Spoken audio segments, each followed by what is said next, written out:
ప్రస్థానత్రయంలో ఒకటి భగవద్గీత. సాక్షాత్తు కృష్ణ భగవానుడే కురుక్షేత్ర యుద్ధ భూమి యందు అర్జునునకు బోధించినటువంటి సమస్త ఉపనిషత్ సారాంశము. అన్ని ఉపనిషత్తుల యొక్క సారము భగవద్గీత యందే ఉన్నది. సాక్షాత్తు ఈశ్వరుడైనటువంటి కృష్ణుడే జగద్గురువుగా నిలబడి వసుదేవసుతం దేవం కంసచాణూరమర్దనం దేవకీ పరమానందం కృష్ణం వందే జగద్గురుం. జగద్గురువు అయినటువంటి కృష్ణుడు. జగద్గురువు అయినటువంటి కృష్ణుడు అంటే ఆయన జగత్తును ఉద్దేశించి చెప్పలేదుగా భగవద్గీత.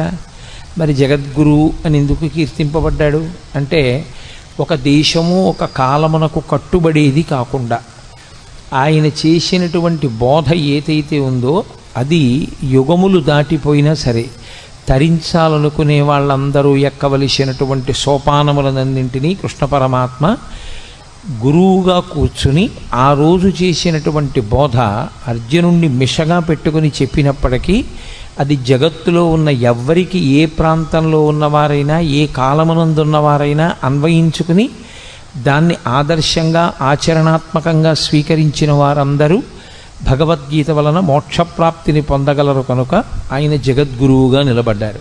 తరువాతి కాలంలో వచ్చిన జగద్గురు శబ్దానికి అర్థం కూడా అది. అందుకని కృష్ణం వందే జగద్గురుం అటువంటి మహానుభావుడు ఆ భగవద్గీతని బోధ చేసి ఉన్నారు. అయితే చిత్రమైనటువంటి విషయం, అర్జునుడితో కృష్ణ భగవానుడికి చాలా కాలం నుంచి సాన్నిహిత్యం ఉంది, కానీ ఆయన భగవద్గీత బోధ చెయ్యలేదు. కురుక్షేత్ర యుద్ధభూమి యందు మాత్రమే బోధ చేశారు.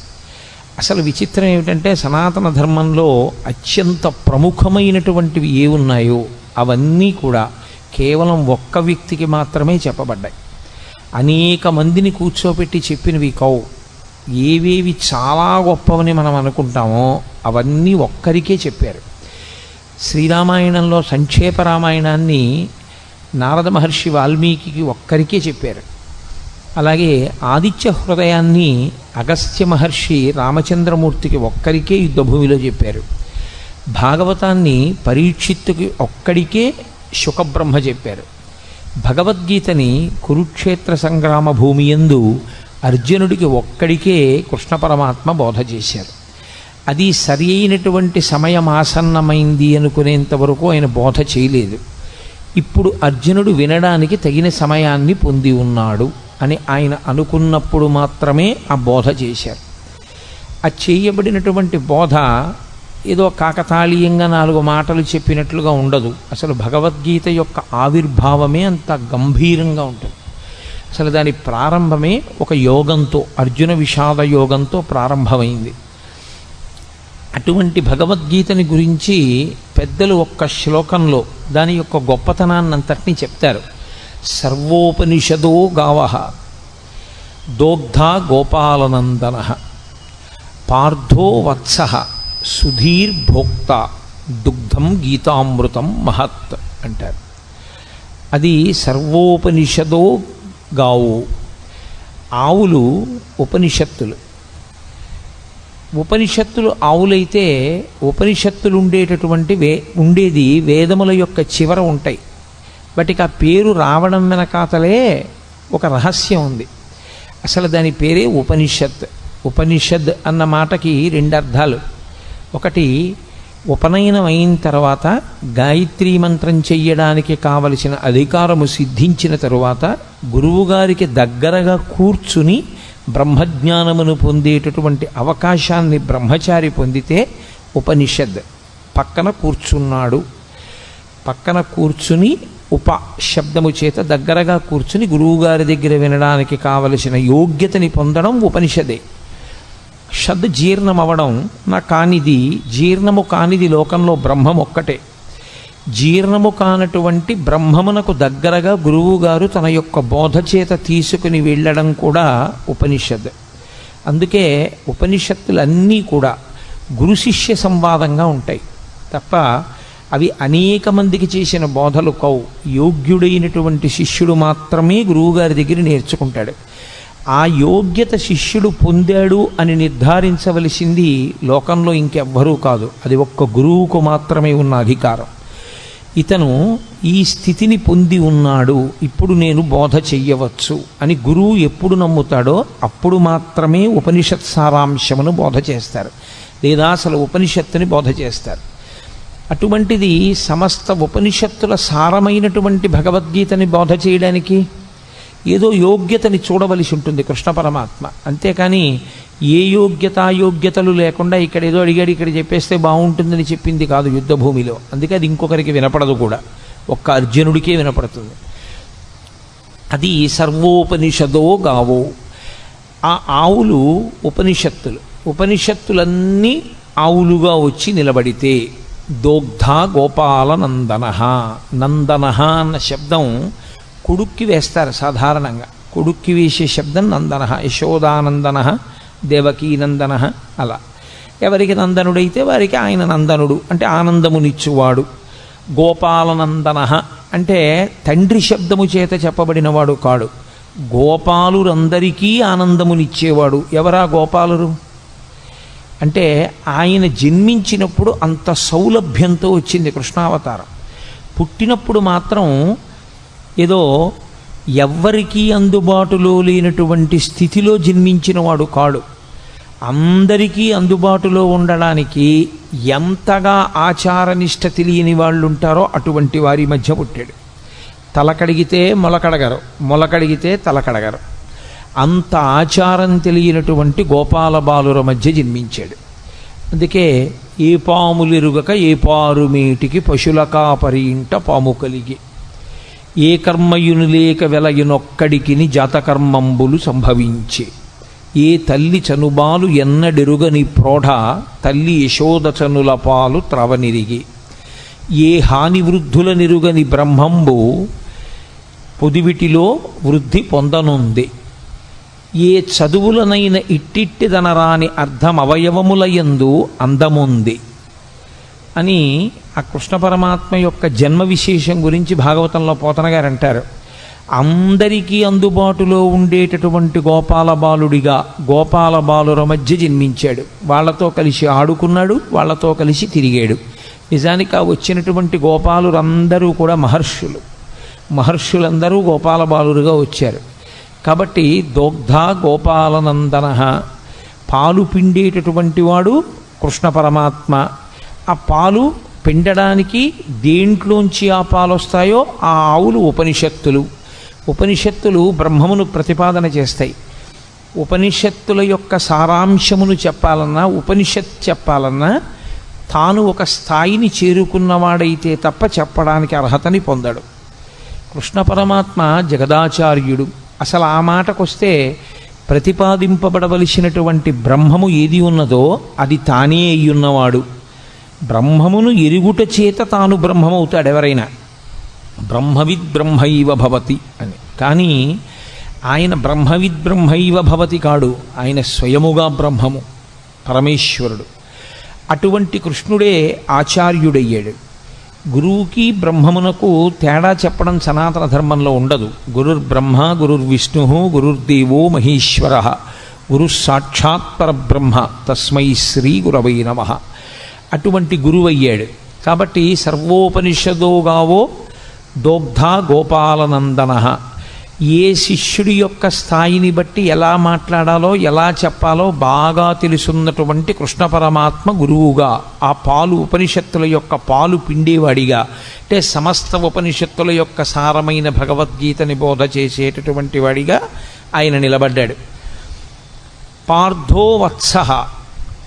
ఆవు పాలివ్వాలి అంటే ఓ దూడ ఒకటి ఉండాలి తప్పకుండా. ఇప్పుడు ఆ దూడ ఏం చేయవలసి ఉంటుంది ఆవు పాలు విడిచిపెట్టడానికి? ఆవు పాలు తయారు చేసేటప్పుడు ఉండేటటువంటి ప్రక్రియ చిత్రంగా ఉంటుంది. అది గబగబా తినేస్తుంది. ఈ నూతిగట్టు మీద, చెరువు గట్టు మీద, నదిగట్టు మీద ఉండే పసరిక గబగబా తిని తాను ఒక్క చోట కూర్చుని ఎంత ఆనందంతోటో నెమరవేస్తుంది. కడుపులో ఉన్నదాన్ని మళ్ళీ నోట్లోకి తెచ్చుకొని నోట్లో ఉన్నదాన్ని బాగా నమిలి మళ్ళీ లోపలికి పంపి ఆ పనికిరాని పచ్చగడ్డిలోంచి పసిపిల్లలు కూడా తాగి బ్రతకడానికి వీలైనటువంటిది, పరమ వృద్ధులైనటువంటి వారు, రోగులు కూడా తాగి బ్రతకగలిగినటువంటి పాలని తయారు చేస్తుంది. ఇంత గొప్ప పాలు కదా, పంచామృతములలో మొదటిది కదా, ఈ పాలతో శివలింగానికి అభిషేకం చేస్తే అంత మహాత్యం ఉంది కదా, ఈ పాలనివ్వడానికి కారణం, ఏ కారణానికి పాలిస్తుంది? దూడ యొక్క ఆర్తిని చూసి పాలిచ్చేస్తుంది. ఆర్తితో ఉన్న దూడ, అమ్మా నీ వలన తప్ప నా జీవితం ఎలా ఉంది అని ఆర్తి పొందినటువంటి దూడ పరిగెత్తుకుంటూ వచ్చి దాని శిరములు నోట్లో పెట్టుకు చప్పరించి 2 గుద్దులు గుద్దగానే విడిచిపెట్టేస్తుంది పాలు. గురువుగారికి ఉండేటటువంటి లక్షణం ఏమిటంటే, శిష్యులు ఆర్తితో వచ్చి గురువుగారి 2 పాదములు పట్టుకుని, గురువుగారు మీరు తప్ప నాకెవరు దిక్కు అని అడగగానే చెప్పకుండా ఉండలేక లోపల దాచుకోకుండా చెప్పేస్తాడు గురువుగారు. కాబట్టి ఆవు పాలని విడిచిపెట్టడానికి దూడ ఎలా హేతు అవుతుందో, గురువు జ్ఞానబోధ చెయ్యడానికి ఆర్తి కలిగినటువంటి శిష్యుడు అలా కారణమవుతాడు. కాబట్టి పార్థో వత్సః. ఇప్పుడు పార్థుడు వత్సయై ఆ పాలు రావడానికి కారణమయ్యాడు. ఆవు దూడ అన్ని పాలు తాగదు, అలా త్రాగడానికి అనుమతించరు కూడా. అది పాలు మిగులుస్తుంది. అలా మిగల్చబడినటువంటి పాలు లోకంలో ఎవరెవరు ఆ పాలు కావలసి ఉంటాయో ఆ పాలని ఆ రీతిలో వాడుకుంటారు. ఒకడు త్రాగి బతుకుతాడు, ఒకడు అభిషేకం చేసుకుని తరిస్తాడు, రకరకాలుగా వాడుకుంటారు. అలా సుధీర్భోక్త, ఎవరు ఈ పాలు త్రాగడానికి అర్హులు? సుధీహి అంటే మంచి బుద్ధి కలిగినటువంటి వాడెవరో, వితండవాదన చెయ్యని వాడెవరో, బ్రహ్మమునందు నిశ్చయాత్మకమైన బుద్ధి కలిగిన వాడెవరో, గురువు యందు గౌరవము కలిగిన వాడెవరో, ఎవరు సనాతన ధర్మమునందు విశ్వాసమున్నవాడో, ఎవడు పెడబుద్ధితో వినే లక్షణం లేనివాడో అటువంటి వాడు ఈ పాలు త్రాగటానికి యోగ్యుడు. కాబట్టి సుధీహి భోక్త. అటువంటి పాలని దుగ్ధం గీతామృతం మహత్, ఈ గీత అనబడేటటువంటి అమృతాన్ని త్రాగవచ్చు. పాల సముద్రాన్ని చిలికితే ఒక అమృతం వచ్చింది, పరమేశ్వరుడి నోటిలోంచి ఒక అమృతం వచ్చింది. వాగ్రూపమైనటువంటి అమృతమే గీత. అందుకే ఆ అమృతం తాగడానికి చాలా కష్టం. గరుత్మంతుడే తీసుకొచ్చి దర్భల మీద పెట్టినా నాగులు తాగలేకపోయాయి.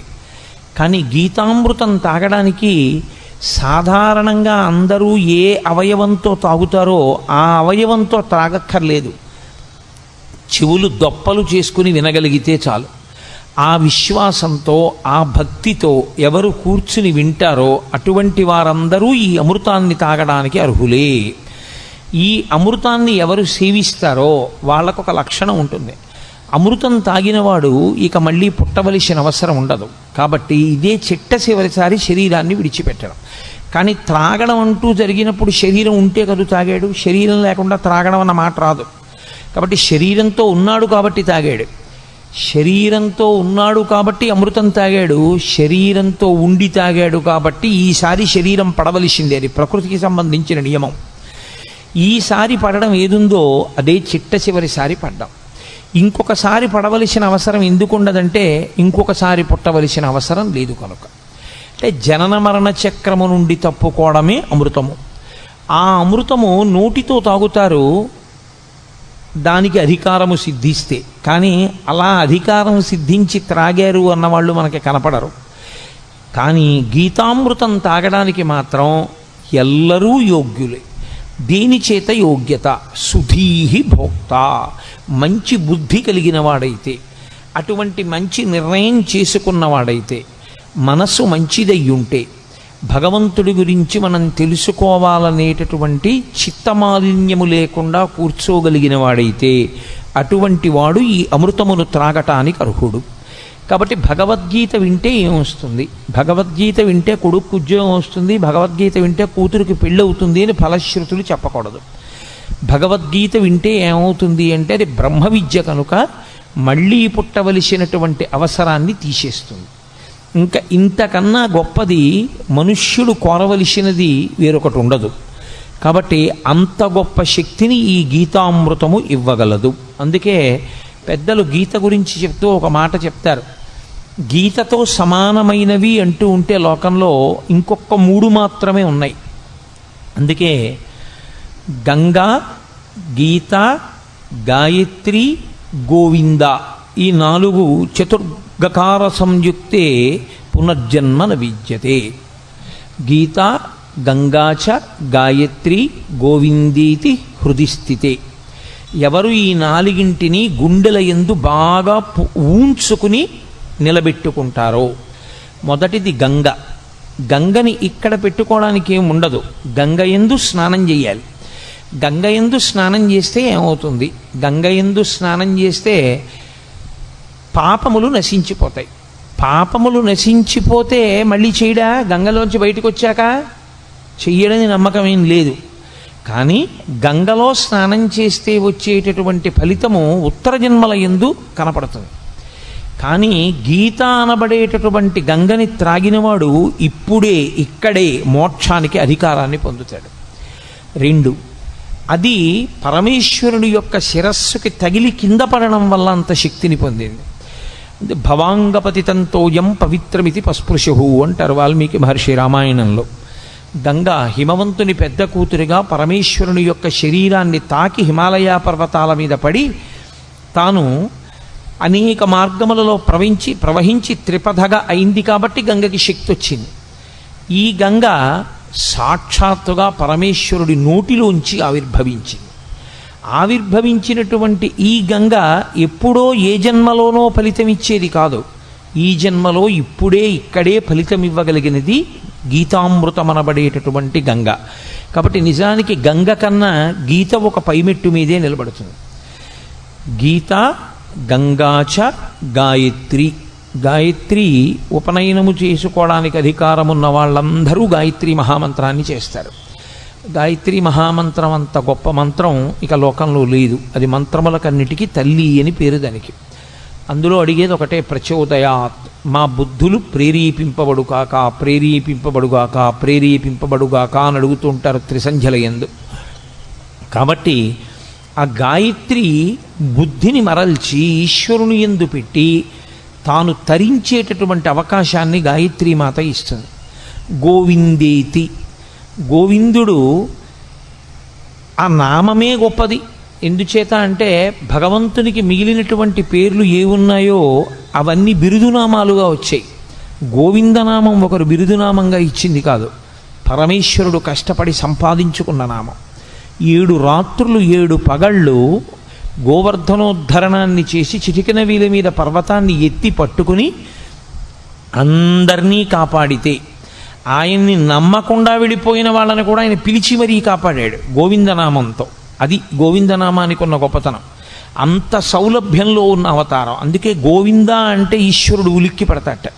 కారణం ఏమిటంటే నేను ఆ నామాన్ని సంపాదించుకున్నది నేనే కష్టపడి 7 రాత్రులు 7 పవళ్ళు పర్వతాన్ని ఎత్తి పట్టుకుని నన్ను నమ్మకుండా పక్కకి వెళ్ళిపోయినటువంటి వాళ్ళని కూడా పిలిచి, బాలుండీతడు కొండదొడ్డది మహాభారంబు సైరింపగా దాలండో ఎని దీని కింద నిలువంచింతింపగా బోలది శైలాంబోనిధి జంతు సంయుత ధరాచక్రంబుపై పడ్డ నాకేలల్లాడదు బంధులార నిలుడి క్రిందన్ ప్రమోదంబునన్ అంటాడు. మీరు బెంగపెట్టుకోకండి, ఈ కొండ కింద పడదు. సమస్త బ్రహ్మాండం వచ్చి కొండ మీద పడిపోయినా కొండ కింద పడకుండా పట్టుకుంటాను. కాబట్టి రండి రండి అని నమ్మకం లేని వాళ్ళని కూడా పిలిచి కొండ కింద నిలబెట్టి 7 రాత్రులు 7 పగళ్ళు మనుష్యులను, ఆవులను, దూడలను కాసినటువంటి కారణం చేత, కాపాడిన కారణం చేత పరమేశ్వరుడు సంపాదించుకున్నటువంటి నామము గోవిందనామము కాదు. గోవింద అంటే భూమిని కాపాడేవాడు, గోవింద అంటే వాక్కులకు అధిపతి అయినవాడు, గోవింద అంటే వాక్కును విస్తరించగలిగినటువంటి వాడు. వింద అన్న శబ్దానికి అర్థం తంతువుగా సాగడం. దూది పట్టుకుని ఇలా ఇలా ఇలా ఇలా ఇలా ఇలా తంతువు కింద తంతువులందు చేలమ విధంబున ఏ పరమేశమూర్తి ఎందింతయు ఒప్పు భంగి అంటారు పోతన గారు. పెద్ద పెద్ద దారాల కింద ఒక కండిలోంచి వెడితే దాన్ని తంతు అంటారు. తంతువు కింద విస్తరిల్లి లోపల పరబ్రహ్మము శబ్దము చేత ఆవిష్కరింపబడితే గోవింద అంటారు. అంతర్బహిష్య తత్సర్వం వ్యాప్య నారాయణ స్థిత. నామరూపాత్మకంగా కనపడేటటువంటి జగత్తు కాదని దాని లోపల జీవుడిగా ఉన్నటువంటి బ్రహ్మం ఎవరున్నారో వాడిని గుర్తించడానికి నామరూపాలని ఆధారం చేసుకుని విశ్వమునందు విశ్వనాథుణ్ణి చూడగలిగినటువంటి ప్రజ్ఞాపాఠవములు పెరగగలిగిన స్థితికి గోవింద అని పేరు. కాబట్టి ఆ గోవిందేతి హృదిస్థితే, ఎవరు ఈ నాలుగింటిని గుండెలలో పెట్టుకుంటారో, అంటే సంతతము ఈ నాలుగింటిని స్మరణ చేస్తూ ఉంటారో, అటువంటి వారందరూ కూడా పునర్జన్మ న విద్యతే, ఇక వాళ్ళు మళ్ళీ వేరొక శరీరాన్ని పొందవలసినటువంటి అవసరము ఉండదు. వాళ్ళు ఈ శరీరమే ఆఖరిసారి పడిపోవడం తప్ప వేరొకసారి శరీరము పడవలసిన అవసరం ఉండదంటే అసలు పుట్టనే పుట్టరు. అంత గొప్పవి ఈ నాలుగు. అంత గొప్పవైనటువంటి నాలుగులో ఒకటి గీత. ఈ గీత ఆవిర్భవించినటువంటి విధానం చాలా ఆశ్చర్యకరమైనటువంటి స్థితిలో ఆవిర్భవించింది. మీకు తెలుసు, మహాభారతంలో ఎంత కాదు కాదు కాదు అని పక్కకి తీసుకెళ్ళడానికి ప్రయత్నం చేసిన ఈశ్వరుని యొక్క అవతార ప్రయోజనమే రాక్షస సంహారము కనుక, ధర్మమును నిలబెట్టడం కనుక కురుక్షేత్రంలో కురుపాండవులు కలుసుకోవడం యుద్ధం కోసం అనివార్యమైంది. తీరా ఇద్దరూ వచ్చి కలుసుకున్నారు. ఇక యుద్ధం ప్రారంభం అవ్వాలి. ధర్మరాజు గారు పెద్దలకి నమస్కారం చేయడానికి వెళ్ళాడు. అంతవరకు అందులో ధర్మదోషమేం లేదు. వాళ్ళు కలుసుకున్నది కూడా ఎక్కడ అంటే ధర్మక్షేత్రే కురుక్షేత్రే, ధర్మక్షేత్రమైన కురుక్షేత్రంలో కలుసుకున్నారు. వ్యాస భగవానుడు గీతామృతాన్ని ప్రారంభం చేస్తూనే ధర్మశబ్దంతో ప్రారంభం చేస్తాడు. ధర్మ అంటే పట్టుకోవలసినది, పట్టుకోవడంలో వైక్లభ్యం వస్తే మిమ్మల్ని రక్షించనిది అని గుర్తు. నేను ఒక కుక్క నా మీదకి వస్తున్నప్పుడు నా చేతిలో ఉన్న కర్రని నేను జాగ్రత్తగా పట్టుకోవాలి. అసలు నేను కుక్కని చూసి వణికిపోవడంలో నా చేతి కర్ర జారిపోయింది అనుకోండి, అప్పుడు ఇక ఆ కర్ర నన్ను రక్షించదు. నేను పట్టుకుని ఉన్నంత కాలమే నన్ను రక్షిస్తుంది తప్ప పట్టుకోనికుండా ఉన్నది రక్షించేది కాకుండా పోయేది ఏది ఉంటుందో దానికి ధర్మం అని పేరు. అందుకే నేను తరచు మనవి చేస్తుంటాను, అమరకోశం ధర్మము అన్న మాటని వ్యాఖ్యానం చేస్తే ధ్రియతేవా జనైరితి ధర్మం అంటుంది. ఉపన్యాసాలు చెప్పడానికి పనికొచ్చేది కాదు ధర్మం అంటే, పుస్తకాల్లో చదువుకోవడానికి పనికొచ్చేది కాదు ధర్మం అంటే. అందుకే కఠినమైన నేను మాట చెప్తూ ఉంటాను, ఉపన్యాసాలకి వెళ్ళడం దేవాలయంలోకి వెళ్ళడం కాదు ధర్మం అంటే, బొట్టు పెట్టుకోవడం ధర్మము అని చెప్తుంటాను. కాబట్టి ధర్మము అంటే ధ్రియతేవా జనైరితి ధర్మం, తాను అనుష్ఠించనిది తనని రక్షించదు. మీకెంత తెలుసు అన్నది మిమ్మల్ని ఎప్పుడూ రక్షించదు. వేదము ఏది చెప్పిందో అది మీరు పట్టుకోగలరా? ఎవరేది చెప్పారన్నది ప్రమాణము కాదు. నేను ఒకటి చెప్పచ్చు, ప్రమాణం కాదు. ఎంతటి మహాత్ముడైనా కావచ్చు, ఆయన చేసింది ప్రమాణం కాదు, ఆయన చెప్పింది ప్రమాణం కాదు. ఎక్కడి వరకు ప్రమాణం? వేదము చెప్పిన దానితో అంగీకరించి మాట్లాడితే అంతవరకే ప్రమాణం. వేదము చెప్పిన దాన్ని వ్యతిరేకించి మాట్లాడితే ఎక్కడ వరకు వేదాన్ని అంగీకరించి మాట్లాడాడో అక్కడ వరకు ప్రమాణవాక్కు మాట్లాడాడని, వేద వ్యతిరేకమైన మాట్లాడినదంతా కూడా దుస్తర్కం చేశాడని అంటారు. దుస్తర్కాస్తు విరమ్యతాం అంటారు శంకరాచార్యుల వారు. దుస్తర్కము చెయ్యవద్దు. వేదో నిత్యమధీయతాం తదుదితం కర్మస్వనుష్ఠీయతాం. వేదం ఎలా చెప్పిందో అలాగే చెయ్యాలి. వేదము దేనిని ప్రమాణంగా మాట్లాడిందో దాన్ని ప్రమాణంగా మాట్లాడాలి. అంతేకాని ఇప్పుడు ఎక్కడ కుదురుతుందండి అని మాట్లాడడానికి వీల్లేదు. వేదము ఏది చెప్పిందో దాన్ని అందుకోవడమే నీ ప్రయోజనం. అలా అందుకోలేకపోతే అది వ్యక్తిగా నీ బలహీనత ఏమో కానీ వేదం చెప్పినది ఎలా కుదురుతుందండి అన్న మాట మాట్లాడడానికి మాత్రం నీకు అధికారం లేదు. నేను నిత్యాగ్నిహోత్రం చెయ్యకపోతే నేను చెయ్యలేకపోవడం నా తప్పని చెప్పాలి. అంతేగాని నిత్యాగ్నిహోత్రం ఎక్కడ కుదురుతుందండి అన్న మాట నేను వాడడాన్ని మాత్రం శాస్త్రం అంగీకరించదు.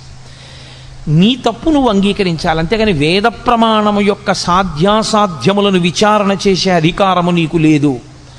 ధర్మం అంటే ఒక్కటే లోకంలో.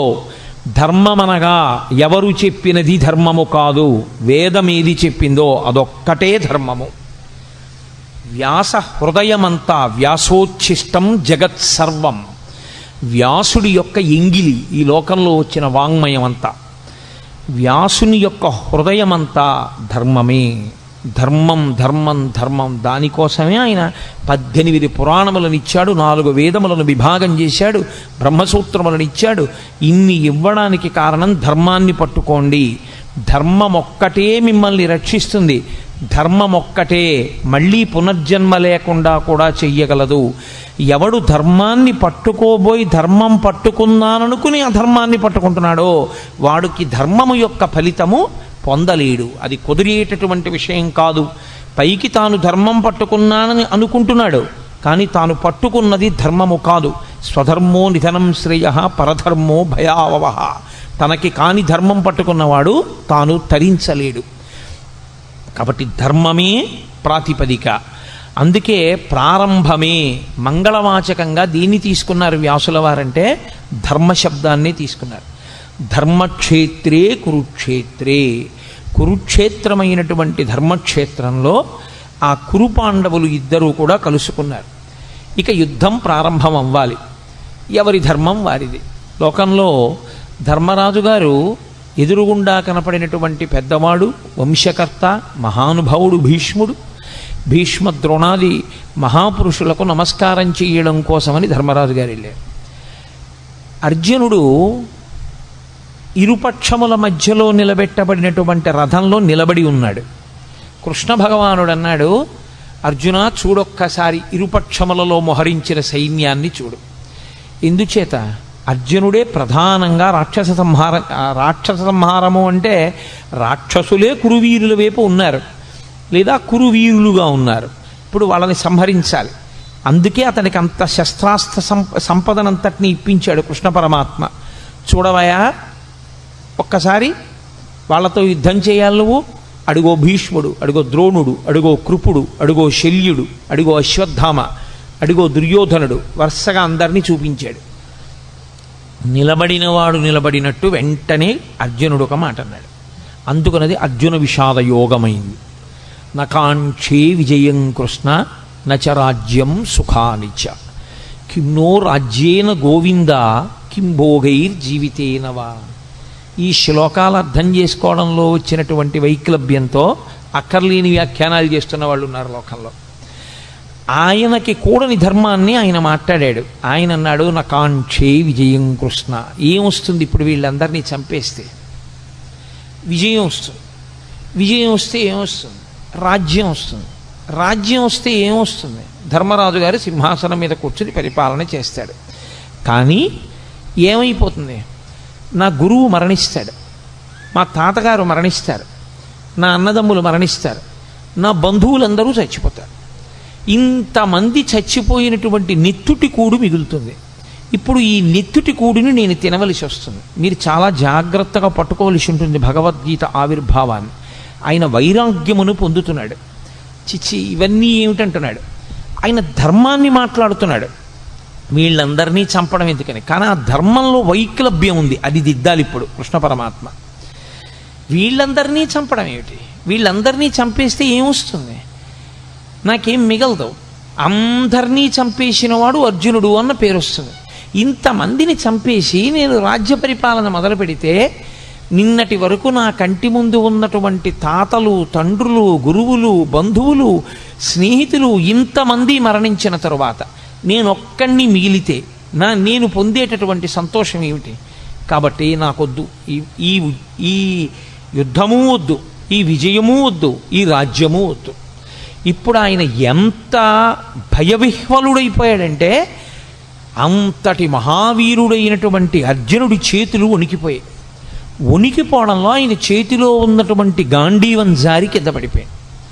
కింద పడిపోతే తాను ఎలా నిలబడ్డాడో అలా నిలబడ్డవాడు నిలబడ్డట్టే నీరసం ఆవహించేసి చతికిల పడిపోయాడు. నీరసం ఆవహించి చతికిల పడిపోయాడు అంటే ఆయన శరీరంలో ఇప్పుడు ఏదో ఆరోగ్యపరమైన సమస్య తలెత్తలేదు. ఆయనకి శరీరంలో ఎంత ఆరోగ్యం ఉండాలో అంత ఆరోగ్యము ఉంది, ఎంత బలం ఉండాలో అంత బలము ఉంది. కానీ శరీరమునందుండవలసినటువంటి బలాన్ని, శరీరమునందు ఉన్నటువంటి ఆరోగ్యాన్ని ఏది పాడు చేసేసింది అంటే బలహీనపడిపోయినటువంటి మనస్సు పాడు చేసేసింది. ఇది చాలా గొప్ప విషయం. మీరు ఎంత బలవంతులు అన్నది కాదు, మీ మనస్సు ఎంత జవంతో ఉన్నది అన్నది ప్రధానం. మనస్సుకి జవం లేనివాడు శరీరంతో ఎంత బలం ఉండనివ్వండి ఉపకారం చేయలేడు. ఎందుచేత అంటే మనస్సు భయానికి కానీ శంకకి కానీ లోనైపోయింది అనుకోండి, తాను ఆత్మరక్షణలోకి పడిపోయి ఒక రకమైనటువంటి భయానికి లోనవుతాడు. భయానికి మారుపేరే శాస్త్రంలో మృత్యు సమయమునందు ఎలా ఆలోచనలు పొసగవో భయవిహ్వలుడైనటువంటి వ్యక్తికి కూడా సరి అయిన ఆలోచన విధానం రాదు. కాబట్టి ఇప్పుడు అంత భయపడిపోయినటువంటి అర్జునుడు అన్నాడు, ఇప్పుడు దుర్యోధనుడు ఒక బాణం వేసో ఓ కత్తి పెట్టో నన్ను చంపేస్తే చచ్చిపోతాను. చచ్చిపోతే ఏమవుతుంది? నేను చనిపోతే చనిపోయాను, కానీ నా వారందరూ బ్రతుకుతారు. ఇది పైకి చూడ్డానికి చాలా ధర్మంలా కనపడుతుంది చూసుకోండి. నిజంగా పాపం అర్జునుడు ఎంత మంచివాడండి, ఎంత అహింస మాట్లాడాడు. యుద్ధం జరగకుండా ఎందుకు ఇవన్నీ హాయిగా నాకు ఏ